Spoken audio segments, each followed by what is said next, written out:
What makes the achievement of emotional sobriety so difficult is the habits we have, the patterns we have in our behavior, the habitual ways that we've come to think about things. We have to really become aware of those things in order to challenge them, because the consciousness that has created a lot of the problems in our life cannot solve it, cannot change things. So what happens is the first step is waking up.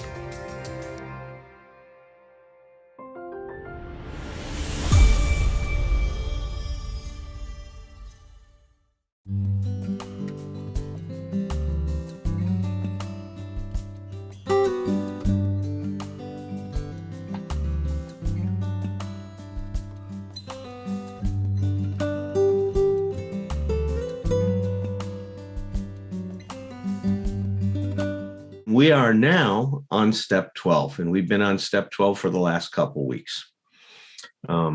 Step 12 is a very, very important step. Obviously, it signals that we have reached the conclusion of working the steps.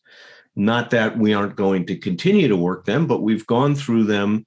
They've had an impact in our life. They've created, as it says in this step, having had a spiritual awakening as a result of these steps.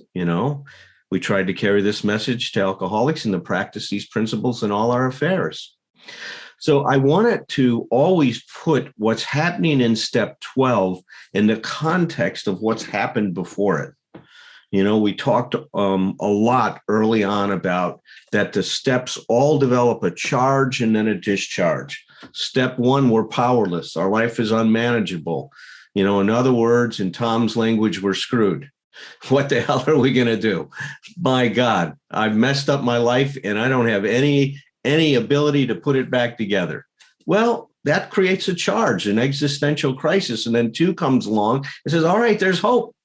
There is hope. You can be restored to sanity, to being able to think reasonably in your life.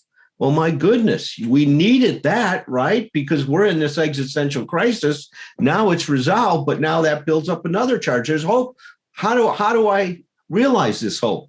Well, now that builds up the charge that moves us towards 3. 3 resolves that and builds up another charge. And that keeps going all the way through the steps. Steps 6 and 7, we've been talking about as the pivot towards emotional sobriety. Step 6 and 7 has been the steps where we now commit ourselves to taking the best possible attitude that we can take towards ourselves, towards our relationship with others, towards life, and the way Herb and I like to say it, towards reality, and towards our relationship with the God of our understanding. Now we want to cultivate the best possible attitude. The best possible attitude is an attitude that is anchored, grounded in emotional sobriety. So 6 and 7 build that charge again. We're going to develop best possible attitude. How do we do that? Well, we're going to start taking everything we've done before that in the first 5 steps, and we're going to use that to work step 6. Making a list of people we've harmed, right? Because developing the best possible attitude towards life, and it means taking responsibility. One of the 6 pillars of self-esteem for Dr. Nathaniel Branden is that you take absolute responsibility for your life, for the existence that you've created. He says in many ways, we define ourselves by what we're willing to take responsibility for. So that's what we're doing. We take responsibility, but it's not just owning it. It's now taking what we've learned, what we've owned is a better way to say it, what we've been willing to face about ourselves and what we've done, and we put it into action. It's restorative justice is what happens in step 9. We go back and we make people whole that we've hurt. We face them. We deal with what we've done wrong, and we have a willingness to make that situation right. So we learn to examine ourselves, see where we've made a mistake, where we're wrong, and then go into action. That's what we learn in steps 8 and 9. Well, step 10 comes along and says, now that's what you did with your past. You're going to do that on every day of your life. Continue to take personal inventory, and when we are wrong, promptly admitted it. Now you've got to integrate it into who you are today. If we're going to have the best possible attitude, these just can't be theories. These have to be grounded in who we are and how we're living our life. So that's what we're doing. We're taking what we've learned all through the other steps, the other 9 steps, and step 10 is now applying that in our lives. Well, we're continuing that on. Steps 10, 11, and 12 are all about integration. We are integrating everything we've been learning about living a different life in those steps. 10, we're taking responsibility. We're using our awareness, our practice of self-examination, and then we're getting into action. Right? Our taking responsibility leads to action. Step 11 is now we're committed to living life consciously, sought through prayer and meditation to improve our conscious contact with God, praying only of knowledge of his will for us and the power to carry that out. Brian, are you impressed? I memorized that. Did you see that? I didn't even look at anything when I did that. I aspire to be like you. I know. See, you can do it. If you've 50 years, I've remembered step 11. See what happens after 50 years of recovery. You remember step 11. I so think now, it could be 50 now years. we're living consciously, right? We're expanding our consciousness and we're doing everything we can to continue to stoke our awareness, to become aware of ourselves, of life, of our purpose in life, and finding the motivation and will to now continue down this path, to actualize our potential, to be what we can be. Step 12 continues that process. We seek through prayer and meditation. And 11, we build up a charge. Now we take that information and now we live our lives with this expanded consciousness. That's what step 12 is about. Practicing these principles in all our affairs. So it's an amazing thing. You see, it's this best possible attitude is rooted in taking responsibility for ourselves, admitting when we're wrong, and getting into action. That's what we're doing. We talked last time about the value, the importance of being able to now commit our lives to serving a purpose that's greater than ourselves, is sharing what we've been so freely given with others. And now we're going to integrate what we've learned in our daily affairs. Well, I want to read to you something I came across this week that I thought was really incredible. This is from Language of the Heart, page 315. This is a collection of Bill Wilson's grapevine articles. It's called Language of the Heart. And he wrote one article called Freedom Under God, the Choice is Ours. And I want to read you a portion of this before I invite Thom in. And if Herb's here with us today, that he'll be joining us as well. It says, in its deeper sense, AA is a quest for freedom. You see, that's the linkage to emotional sobriety. Emotional sobriety is emotional freedom. He goes, of course, the immediate object of our quest is sobriety, freedom from alcohol, and from all of its baleful consequences. Bill used interesting words, didn't he? Baleful. I haven't used that word, I think, my whole life. Baleful consequences, terrible consequences. Without this freedom, we have nothing at all. And those of you that suffer from addiction to a substance, understand that. Our physical sobriety is incredibly important. Getting clean and sober is such an important part of being able to, live the best possible life we can live. Then he goes, paradoxically, though, we can achieve no liberation from alcohol, from the alcohol obsession until we become willing to deal with those character defects. We've called those character defaults before. To deal with those character defects which have landed us in this helpless condition. Even to gain sobriety only, we must attain some freedom from fear, anger, and pride. To get some freedom from fear, anger, and pride. from rebelliousness and self-righteousness. How many of you are self-righteous? Raise your hands. I need to see 155 hands go up. There we go. I love it. You guys are really honest. Took me forever to admit that about myself. I thought all of you were self-righteous. I didn't think I was. Of course not. It was a projection. Freedom from our laziness and irresponsibility. Freedom from foolish rationalizations and outright dishonesty.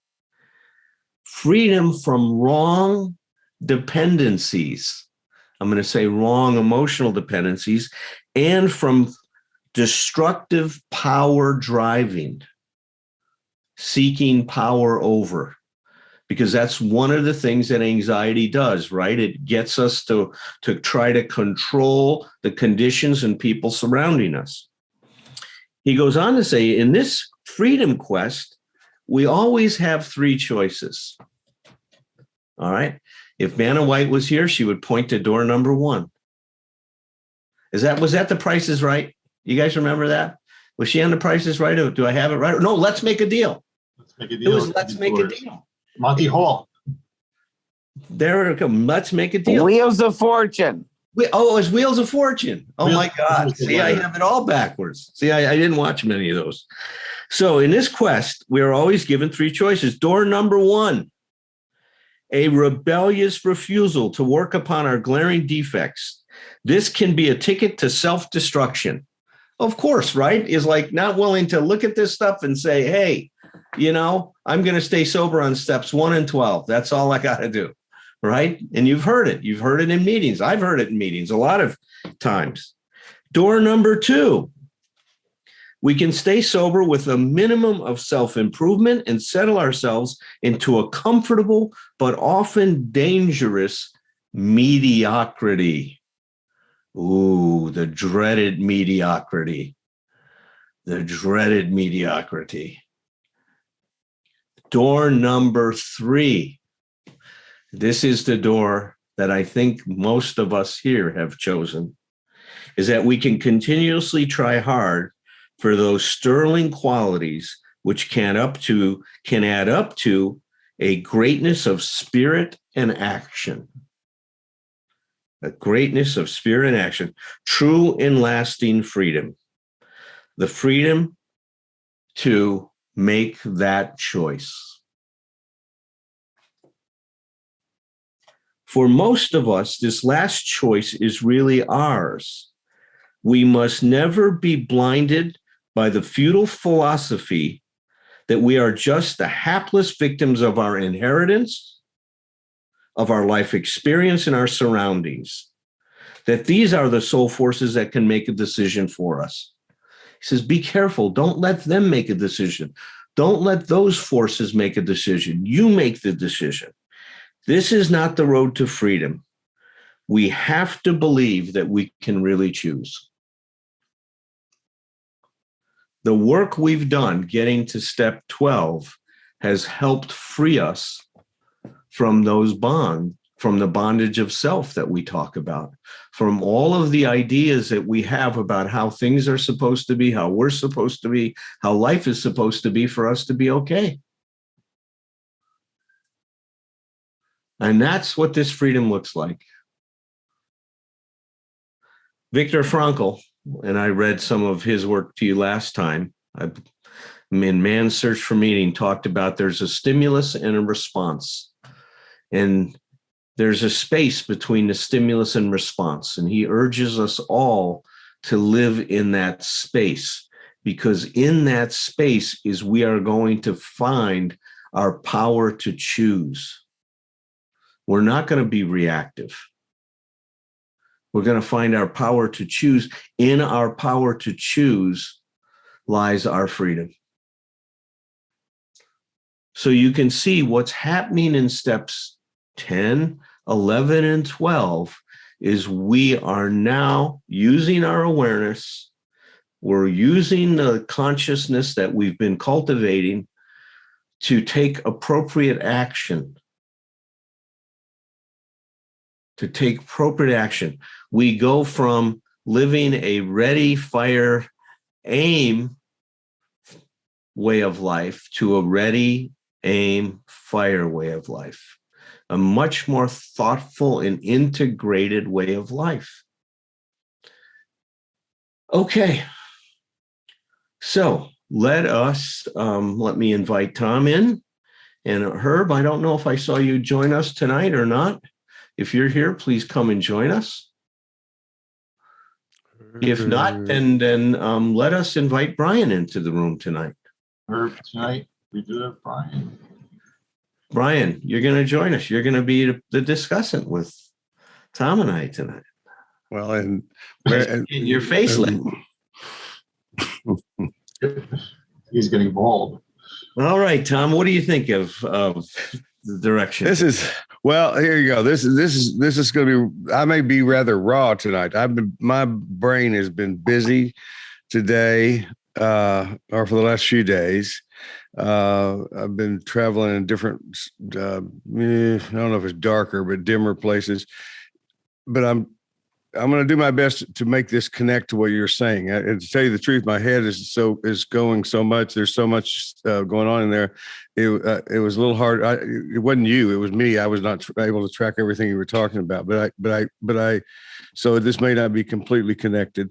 And if that's the case, I apologize for that ahead of time. But what I will say is, what I'll do is I'll start by blaming you, because I really do believe a big part of what I'm experiencing right now in my life is and who knows what all the variables are, but in large part is because of this trip we've been taking through the 12 steps with the lens of emotional sobriety. Because and especially since we're at 12, I would say, one of the things I've always thought was funny was when people come out of treatment programs and say, "Oh, I did my steps." It's like, like they, with almost hand dusting off, did those. It's like, finished. Yeah. It reminds me of, there was actually a time in my life where I remember coming from a week-long codependency retreat, and I said something to a friend of mine that said, "I'm so glad I've taken care of that family of origin stuff." All done. I mean, man, I continue to live that down. It's just, so glad I got rid of those mama issues, But the point being, at step 12, what we have gone through, what we are really completing is, and in this case, with the way that you've taken us through this, Alan, is these last however many months this has been, is we have been in intensive training with these tools. It's, I often use the example of, like, that I'm horrible at driving a nail with a hammer. It seems like the simplest thing in the world, but I love to watch people who are really proficient with that, who can do that so easily. And it's like, and the reason they can do it is exactly what you started off talking with Brian about, which is repetition. It's the reason that he will commit the part of Bill's letter that he reads to memory, whether he means to or not. It's like, I noticed it's been a while, it took a while, but I've noticed a few months ago that I also know the numbers of how to get into this meeting without looking at my index card anymore. It's like, I did not set out to memorize that on purpose. I just always look at that, and I realize that now when I give those numbers to somebody, I have them immediately, and I know how to get into this meeting easily. And that's through repetition. And repetition comes because of devoted practice. And there was here's something I wrote down about this, and like I say, this may be disjointed because this is just where I am. I talk about practice a lot, and of course, why do I do that? That's because obviously it's a growing edge of mine. It's something that I'm, we're always trying to teach ourselves shit, and it's like, and I love Richard Bach's line from one of his novels. We teach best what we most need to learn. And I like the idea that, and certainly it fits in 12-step recovery and in doing 12-step, specifically 12-step work, that, we are teaching what we need to learn, even if we've learned it a million times. But what I wrote today, that is, it's rather moving, frightening, and earth-shattering for me. It may not be depending on wherever people are, but it says practice is more important than attitude. When you said attitude, I said, okay, practice is more important than attitude. And I'm going to say a couple of things about that. Practice is more important than my beliefs in any given moment.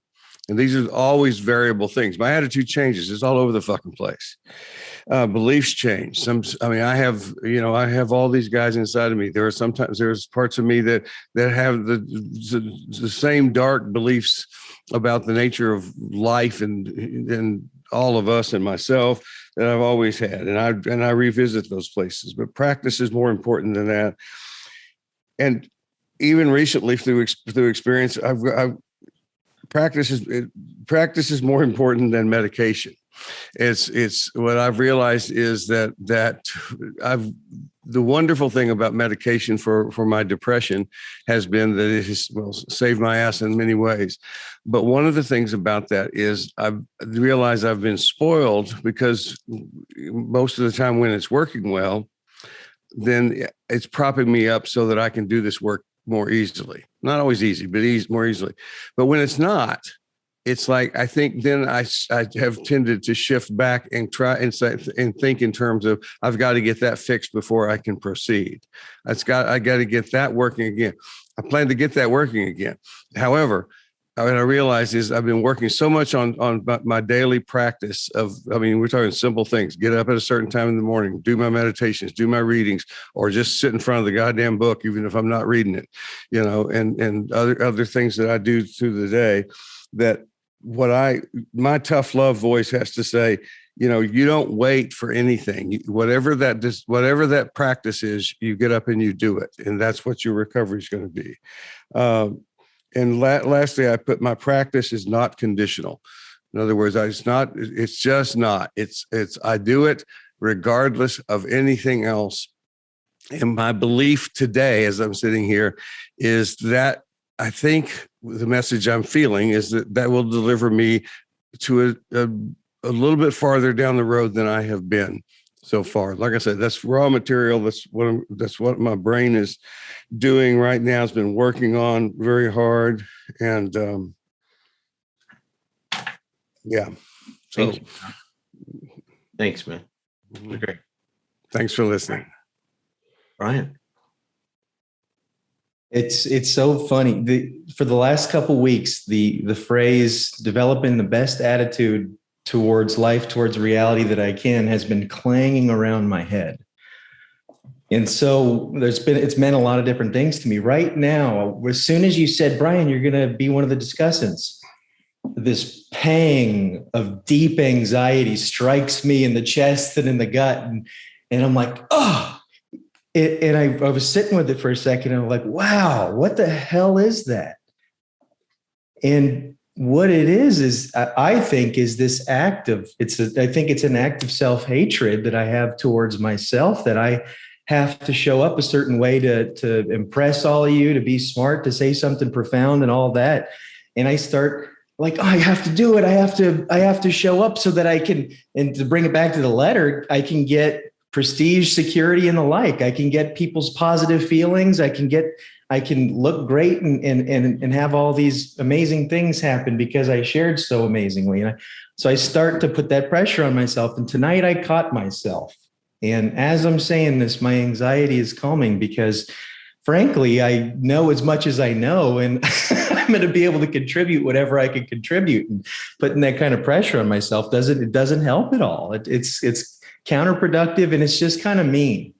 Yeah. It's kind of mean towards myself. And so that's what that meant right there. But I had a wild experience this morning. I was watching this, I think it's like a new version of Planet Earth. I think it's called Our Planet. And I was watching the first episode and I saw these two sequences that made me cry. It was so interesting. One of them was, there was flamingos and they were walking through this area where there's really salty water.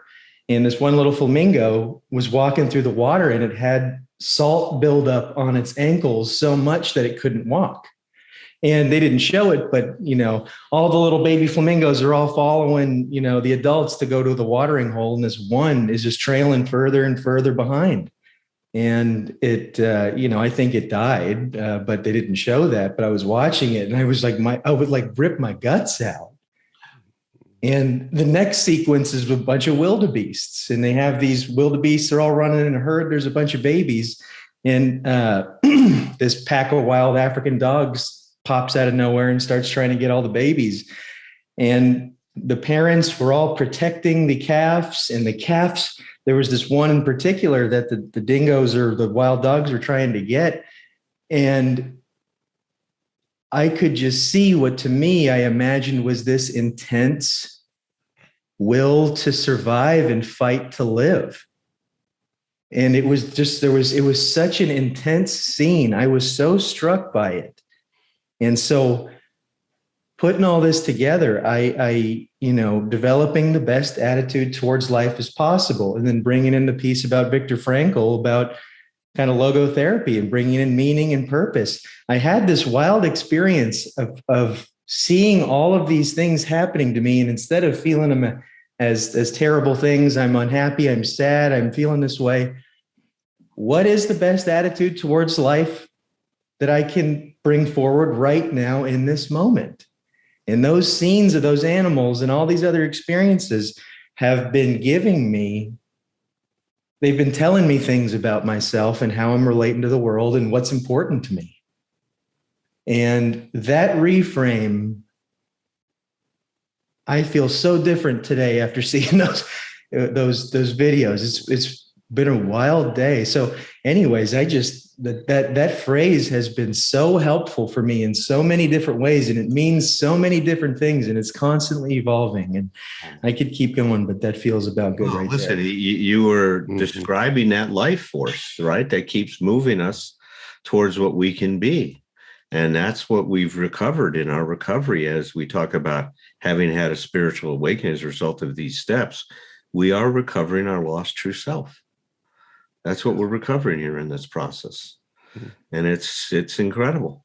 I hear a lot of people criticize the 12 steps, that they're old-fashioned. I can understand that criticism. They were written back in 1935. Some people that are agnostic have difficulty with the word God used in the steps. For me, I look at the process that's involved. The forces that the 12 steps generate are so powerful that I think they're ageless. There's this interesting phenomena that happens when you work the steps. They create a charge and then a discharge. The first step, we're powerless. Our life has become unmanageable. It creates this charge.